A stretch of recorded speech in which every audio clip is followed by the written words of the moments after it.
আপনারা দেখেছেন ইতিমধ্যেই আমাদের উচ্ছেদ অভিযান শুরু হয়েছে। আমাদের নড়িয়া যে পৌরসভা যে খালটা আছে সেই খালের মুখ থেকে শুরু করে আমরা একেবারে নড়িয়া বাজারের মূল সড়ক পর্যন্ত, কারণ আমরা আজকে হয়তো পুরোটা সময় এটা পারবো না, আমাদের উচ্ছেদ অভিযানটা চলবে। আমরা এই প্রান্ত থেকে শুরু করেছি।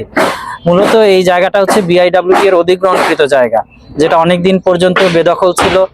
বিভিন্ন কারণে, বিভিন্ন রাজনৈতিক বিষয় ছিল, যে কারণে এখানে উচ্ছেদ অভিযান পরিচালনা করা যায়নি। আমরা গত 4 দিন আগে তাদেরকে এই জায়গাটা ডিমার্কেট করে তাদেরকে সরে যাওয়ার জন্য, স্থাপনা সরানোর জন্য বলা হয়েছে। যারা ইতিমধ্যে সরিয়েছেন, অনেকেই সরিয়ে নিয়েছেন, অনেকেই সরাননি বা আগ্রহ দেখাননি। আমরা সেই জায়গাগুলো দখল উচ্ছেদের জন্য আমরা এখানে এক্সকাভেটর দিয়ে উচ্ছেদ অভিযান পরিচালনা করছি। এই অভিযানে আমাদের সাথে উপজেলা ভূমি অফিস, তারপরে বাংলাদেশ সেনাবাহিনী, বাংলাদেশ পুলিশ, আনসার সহ সকলের যৌথ সহযোগিতায় আমরা বিআইডব্লিউটি এর অফিসারদের উপস্থিতিতে এই উচ্ছেদ অভিযান পরিচালনা করি। এখানে আমরা লাল ফ্ল্যাগ দিয়ে এটা ডিমার্কেট করে তাদেরকে মৌখিক এবং লিখিতভাবে তাদেরকে সরে যাওয়ার জন্য বলা হয়েছে। মূলত এই জায়গাগুলো এর আগে উচ্ছেদ অভিযান পরিচালনা করা হয়েছে।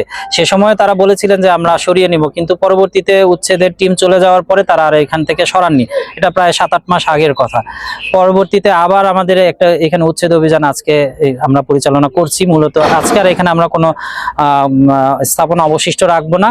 মূলত একটা বসত বাড়ি আছে, সেই বসত বাড়িটা তারা শিফট করার জন্য 3 দিন সময় চেয়েছে। আমরা তাদেরকে সেই যৌক্তিক 3 দিন সময় দিয়ে আমরা বাকি স্থাপনাগুলো আজকে এখান থেকে অপসারণ করব।